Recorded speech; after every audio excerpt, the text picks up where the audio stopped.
Hello বন্ধুরা, আমি মৌপিয়া অনেকদিন পর একটা নতুন ভিডিও নিয়ে চলে এসেছি। আজকের ভিডিওটা একটু আলাদা ধরনের। আজকে যারা একটু লিখতে ভালোবাসো বা লেখিকা বা লেখক প্রেমী যারা, তাদের জন্য এটা খুবই ভালো লাগবে আশা করি। আর অল্প বিস্তর তো আমরা সবাই লিখতে ভালোবাসি, বলো, ছোটোবেলা থেকে সবাই আমরা ডায়েরি লিখেছি বা কিছু না কিছু লেখা আমরা সবাই করি, তাই না? তো সেই জন্য লিখতে আমরা প্রত্যেকেই ভালোবাসি। এবার কেউ প্রপার ওয়েতে লিখতে পারে, আবার কেউ পারে না, কিন্তু লিখতে আমরা প্রত্যেকেই ভালোবাসি কিছু না কিছু। তো দেবজিৎ বেশ অনেক কয়েকটা বই লিখেছে, যেগুলো পাবলিশডও হয়েছে, অনেক প্রকাশক দ্বারাই পাবলিশড হয়েছে। তো তোমাদের সঙ্গে যেহেতু আমি সব কিছুই শেয়ার করে থাকি, তো সেই জন্য ভাবলাম এটাই বা কেন শেয়ার করব না। তো ওর প্রায় 17 থেকে 20টার মতন বই পাবলিশড হয়েছে, যেমন যেগুলো তোমাদের সঙ্গে আমি শেয়ার করব। যেমন দেখো, এই বইটি অপরাজিতা, সৌরভ গাঙ্গুলির জন্মদিনে এটা আর কি পাবলিশড হয়েছিল। তো এটার প্রকাশক হচ্ছে সম্প্রদায় হচ্ছে অরিজিৎ মিত্র। তো এই দেখো, দাদার জন্মদিনে এই বইটা পাবলিশড হয়েছিল। প্রকাশক নাম হচ্ছে স্নেহাশিস মণ্ডল আর অরিজিৎ মিত্র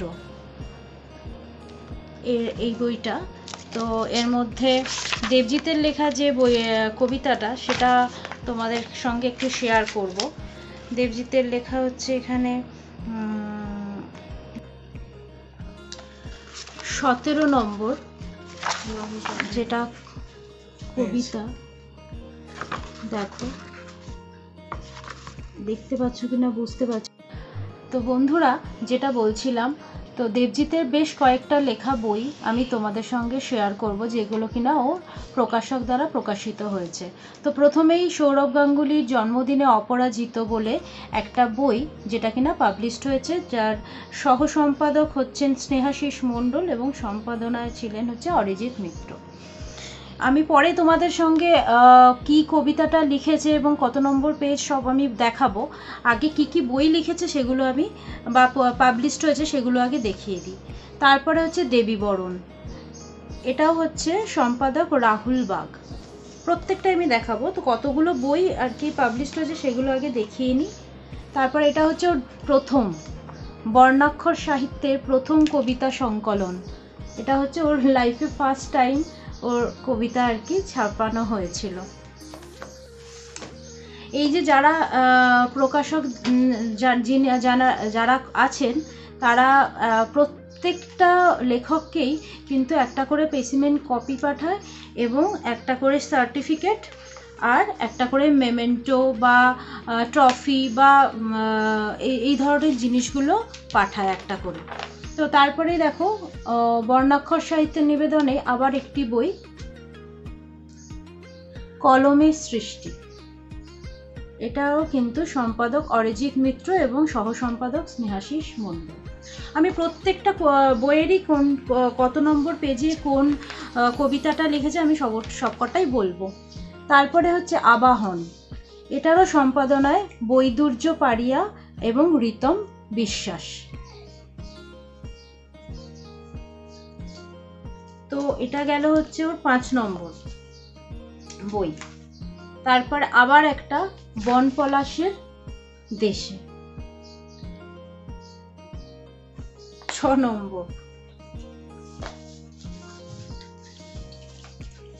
এটা হচ্ছে প্রথম প্রতিশ্রুতি। এই বইটা বইমেলাতে কিন্তু প্রচুর পরিমাণে সেল হয়েছে।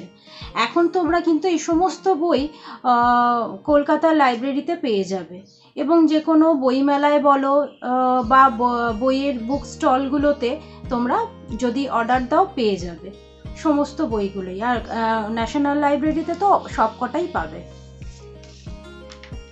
যারা লিখতে ভালোবাসো তাদের জন্য কিন্তু খুবই ভালো লাগবে। আর এই বইটিও এই বছর বইমেলাতে খুব ভালো সেল হয়েছে, ভালোবাসার রং। এটারও কিন্তু সম্পাদনা যে করেছেন তার নাম হচ্ছে পায়েল শাহ।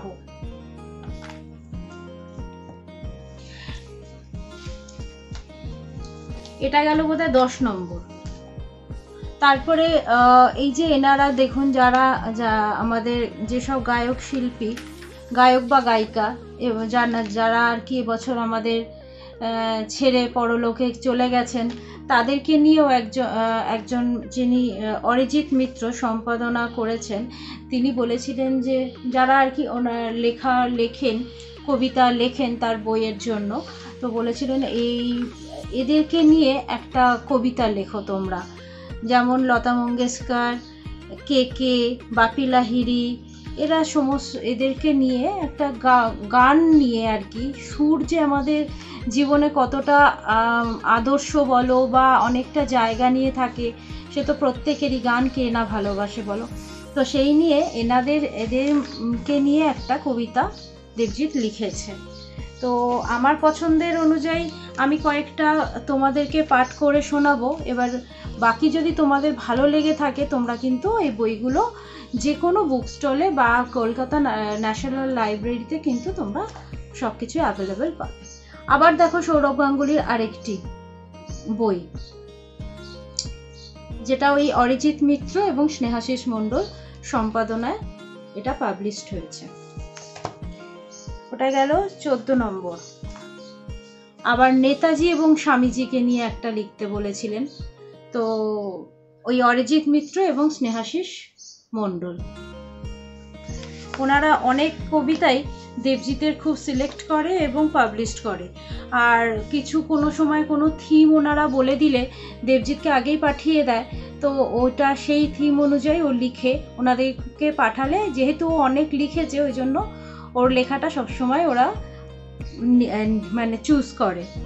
আর এটা হচ্ছে শক্তি রূপেণ, মানে হচ্ছে তোমার মা দুর্গার আগমন কালের ঘটনা, মানে সেই সিচুয়েশন নিয়ে আর কি এই কবিতাটা লেখা। এটারও কিন্তু ওই অরিজিৎ মিত্র এবং স্নেহাশিস মণ্ডল। তোমরা ঠিক মতো দেখতে পাচ্ছ কিনা ঠিক বলতে পারবো না, বাট এই দেখো। আর এটা এখনো অবধি আমার পড়া হয়নি। এটা হচ্ছে ভালোবাসার আরেক নাম বাবা। এটা একটা সেন্টিমেন্টাল ফুল জায়গা, বাবা মা সবার কাছেই খুব প্রিয়। তো সেই রকম বাবাকে নিয়ে লেখা কবিতা, যেটা কিনা এই বইটার মধ্যে এক একজন লেখক এক এক রকমভাবে লিখেছে। তো এটা আমি তোমাদের অবশ্যই পড়ে শোনাবো। আর হচ্ছে মন ফাগুনের দিন, এটাও অরিজিৎ মিত্র এবং স্নেহাশিস মণ্ডলের সম্পাদনায় এই বইটা প্রকাশিত হয়েছে। তো টোটাল প্রায় 18টা বই পাবলিশড হয়েছে দেবজিতের, যার মধ্যে এখন তো সবকটা পড়ে শোনানো সম্ভব নয়। তো আমি কত নম্বর পেজে কোনটা আমি সেটা অবশ্যই তোমাদেরকে বলবো। যেমন ধরো এই যে তো এই দেখো কলমের সৃষ্টি যে বইটা, তার ঠিক 71 নম্বর পেজ, দেবজিৎ দাস, আশা করি দেখতে পাচ্ছ। তো এই 71 নম্বর পেজে যে কবিতাটা আছে সেটা দেবজিতের লেখা। হয়তো ভাববে যে না এটা দেবজিতের কি না, সেই জন্যই আমি দেখিয়ে দিলাম। তো যারা কবিতা পড়তেও ভালোবাসো তারা কিন্তু অবশ্যই পড়ো একবার করে। তারপরে দেবী বরণ যে বইটা, এই যে দেবী বরণ যে বইটা, তার দেখো দেবজিৎ দাস 17 নম্বর পেজে যে দেবী বরণ কবিতা নিয়ে, যে মা দুর্গাকে নিয়ে যে কবিতাটা লিখেছেন সেটা 17 নম্বর পেজে। আবার প্রথম প্রতিশ্রুতি, যেটা বলছিলাম এবছর বইমেলায় খুব ভালো বিক্রি মানে সেল হয়েছে এবং তোমরা যে কোনো বুক স্টলে অর্ডার দিলে পেয়ে যাবে। এই যে বীর সুভাষের ভারত, দেবজিৎ দাস 84 নম্বর পেজ। এবারে সৌরভ গাঙ্গুলিকে আমরা প্রত্যেকেই খুব ভালোবাসি, আমাদের একটা বাঙালির গর্বের দাদা বলতে সৌরভ গাঙ্গুলি। তো এটা ওনার 50 বছর জন্মদিনে স্নেহাশিস মণ্ডল এবং অরিজিৎ মিত্র যিনি কিন্তু দাদাগিরিতে গিয়ে সেই মঞ্চে কিন্তু ওনাকে এই বইটা গিফট করেছিলেন। তো এই কবিতাটা আমি তোমাদেরকে একটু পড়ে শোনাবো। এটা দেখে নাও, দেবজিৎ দাস ঠিক 17 নম্বর পেজ। এটা আমি একটু তোমাদেরকে পাঠ করে শোনাবো, যদিও বা আমি খুব একটা ভালো পাঠ্য নই, খুব একটা মানে সুন্দর কবিতা বলতে পারি না, তবুও তোমাদেরকে একটু শোনানোর চেষ্টা করছি, কারণ তোমরা তো সব এক্ষুনি পড়তে পারবে না, যদিও বা পাও পরে হয়তো তোমরা যদি তোমাদের ভালো লেগে থাকে বা যারা সত্যি কবিতা প্রেমী তারা হয়তো একটা দুটো বই নিলে, বাট সবকটা বই তো নেওয়া সম্ভব হবে না, তাই জন্য স্পেশাল কিছু বইয়ের থেকে আমি তোমাদেরকে শোনাচ্ছি। যেমন দাদার দাপট, দেবজিৎ দাস। বুকের ভিতর ছুটতো আবেগ অগ্নিগোলার মতো, স্টেপ আউটে দাদার যখন ওভার বাউন্ডারি হতো, চোখের পলক পড়তো না আর দাদার হাতের ব্যাট, চোখ জুড়িয়ে দেখতাম সব অফ সাইডের শট। দাদা শেখালো লড়াই মাঠে চোখে চোখ রাখা, দাদার হাতে গৌরবের সেই সময়গুলো দেখা, চোখের সামনে উঠতো ভেসে বারবার সেই ছবি, জামা ঘুরিয়ে লর্ডসের মাঠে দাদার দাপাদাপি। দাদা আমাদের সবার কাছে গর্ব অহংকার, দাদার হাত ধরেই বিশ্ব দরবারে তাই বাঙালি আবার। যদি ভালো লেগে থাকে তো অবশ্যই বইটা তোমরা দেখতে পারো। তারপরেই আসছে আবাহন, এটারও 12 নম্বর পেজ, দেবজিৎ দাস কবিতা। সবকটা পড়ে তোমাদেরকে শোনাচ্ছি না, এখন কয়েকটা তার মধ্যে বেছে আমি তোমাদেরকে শোনালাম, একটা শোনালাম আবার আরেকটা শোনাবো। এই যে এটা হচ্ছে বন পলাশের দেশে, দেবজিৎ দাস 24 নম্বর পেজ। আর এই ভালোবাসার রং, এই বইটিও কিন্তু এবছর বইমেলাতে খুব ভালো সেল হয়েছে এবং খুব ভালো লেগেছে, তাই দেবজিৎকেও ডেকেছিল ওখানে সংবর্ধনা দেওয়ার জন্য, বাট সেই সময় দেবজিৎ অ্যাভেলেবেল ছিল না, একটু অফিসের কাজে ভাইজ্যাগ চলে গিয়েছিল, তো সেই জন্য যেতে পারেনি। বাট এই যে দেবজিৎ দাস 21 নম্বর পেজ, এটাও আমি তোমাদের একটুখানি শেয়ার করব।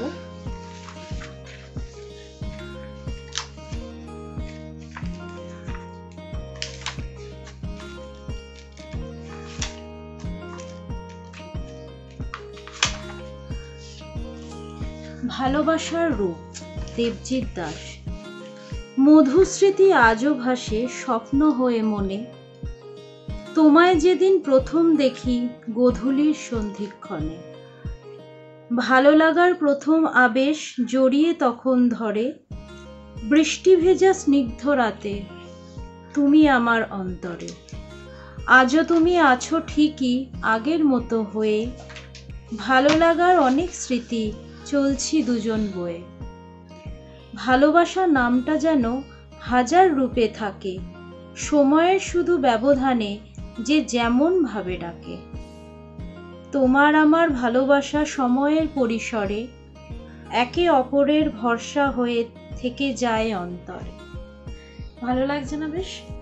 এই কবিতাগুলো আমারও খুব ভালো লাগে, মাঝে মাঝে আমি পড়ি, তাই ভাবলাম যে তোমাদের সঙ্গে একটু শেয়ার করি। তো এই বইটি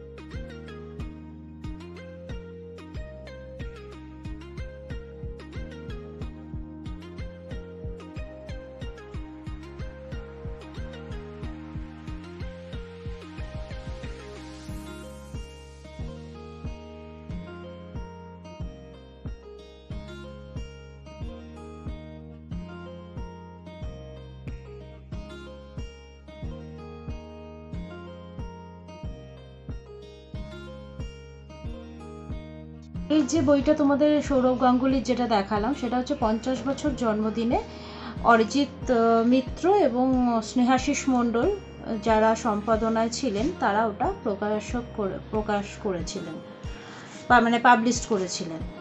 আর এইটা হচ্ছে 51তম জন্মদিন উপলক্ষে ওনারা প্রকাশ করেছেন। তো এটা হচ্ছে Sourav the Prince of Calcutta. এই যে 67 নম্বর পেজ, দেবজিৎ দাস। এটা আর পড়ে শোনালাম না, একই টাইপের হয়তো হবে, খুব মানে দাদাকে নিয়েই লেখা। দাদা হচ্ছে দেবজিতের খুব ফেভারিট একজন মানুষের মধ্যে পড়ে। তো আমাদেরও সকলেরই বাঙালির গর্ব, এটা তো একদম শুধু দেবজিৎ বলে না, সকলকারই প্রায়।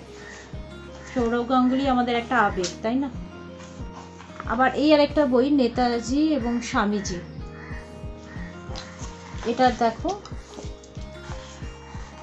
বিশ্ববারণ্যে স্বামীজি, দেবজিৎ দাস। তো এটাও আমি একটু তোমাদেরকে শেয়ার করি। আকাশের ন্যায় বিশাল তুমি, চিন্তা বজ্রের ন্যায় দৃঢ়, বিবেক তোমার উন্নীত চির, দীপ্তি অসীম গাঢ়। যে ধর্মের কথা ছড়িয়েছ তুমি 7 সমুদ্র পারে, ভারত চিনেছে গোটা বিশ্ব তোমারই কণ্ঠস্বরে। তুমি কেবলই মানুষ দেখেছ, দেখনি কখনো ধর্ম, অকপটে তাই বলেছ তুমি ধর্মেরই নামই কর্ম। আগামী চিনবে যুব সমাজ, গড়বে নতুন দেশ, সুদূর প্রসারী ভারত হবে মুক্ত দুর্নিবেশ। তুমি ছিলে, তুমি আছো আজও ভারত ভূমির রথে, স্বামীজি তোমার ভারত এগোবে তোমারই দেখানো পথে। স্বামীজিকে নিয়ে এই কবিতাটা লেখা, তোমরা বুঝতেই পেরেছ। তারপরে আসছে শক্তি রূপেণ। প্রত্যেক বছর মা দুর্গা আগমনকালে একটা করে থিম দিয়ে দেয়, যেটা কিনা প্রত্যেকটা লেখককে বলেন, যারা প্রকাশক তারা বলেন যে একটা করে কবিতা বা কেউ যদি গল্প লিখতে চায় তো লিখতে পারে। তো দেবজিৎ যেহেতু কবিতাটাই লেখে, তো সেক্ষেত্রে দেবজিৎ এই 23 নম্বর পেজ, দেবজিৎ দাস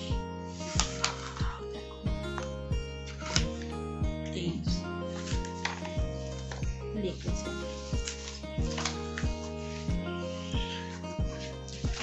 এবারে আসছে হচ্ছে বাবা। এটা আমি বলেছিলাম তোমাদেরকে, আমি এটা তোমাদেরকে একটুখানি শেয়ার করব তোমাদের সঙ্গে। বাবা মা হচ্ছে সকলকারই একটু ভীষণ আবেগের জায়গা। আবেগ তো নয়, কি বলবো, বাবা মার কিছু তুলনা হয় না। বাবা মা এমনই জীবনের মানে বিশাল বড় অংশ জুড়ে বাবা মা। তো এই হচ্ছে স্মৃতির বিকেলে, দেবজিৎ দাস, 49 নম্বর পেজ, 49 পেজ। এটাও আমি তোমাদের সঙ্গে একটু শেয়ার করব।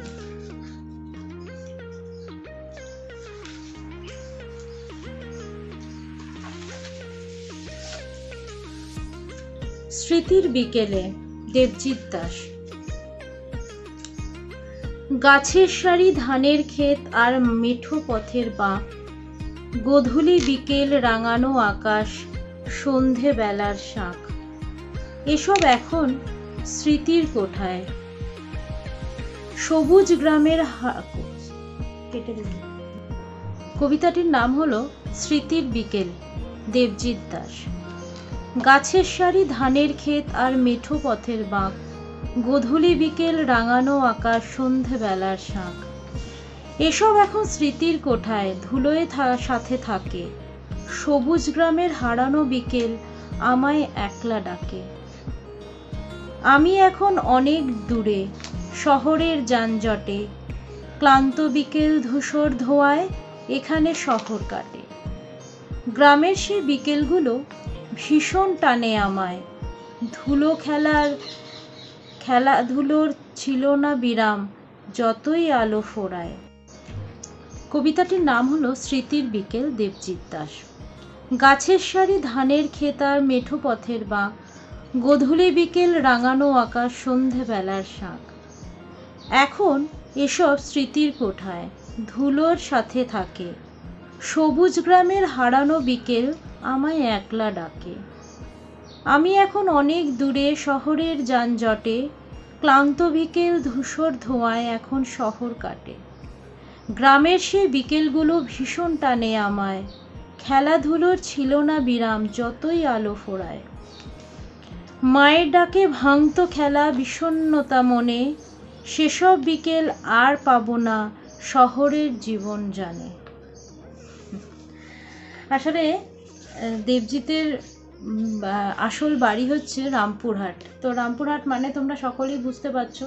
আর ওর ছোটোবেলা যখন, তখন আরও, এখন অনেক উন্নত হয়েছে, তখন আরেকটু গ্রাম্য টাইপের ছিল।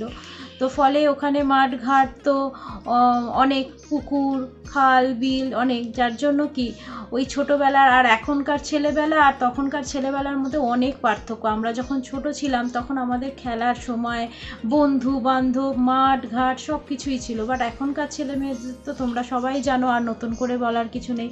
সারাদিনই পড়া, নয়তো এই নয়তো ওই, এইসব চলতেই থাকে। সুতরাং আমরা খুব মিস করি সেই সময়, সেই বিকেলগুলো, যার জন্য এই স্মৃতি এখন কেবলই স্মৃতি হয়ে আছে। তাই স্মৃতির আদলে একটা কবিতা লিখে ফেলা। তো যাই হোক, আরেকটা লাস্ট কবিতা, মন ফাগুনের দিন বইটির নাম। এটা হচ্ছে যে দেবজিৎ দাস, 45 নম্বর পেজ।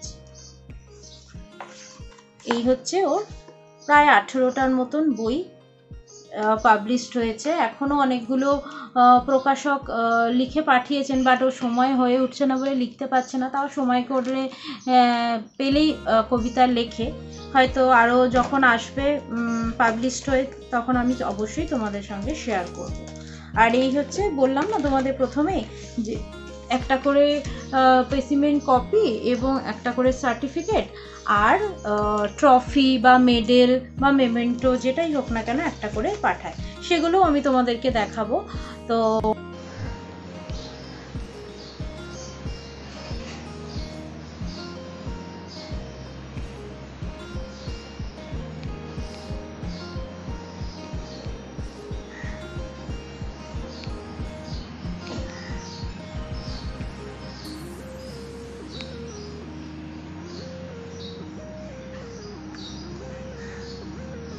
তোমাদেরকে ট্রফি, তারপরে মেডেল সমস্ত যেগুলো পেয়েছে সেগুলো আমি তোমাদেরকে দেখালাম।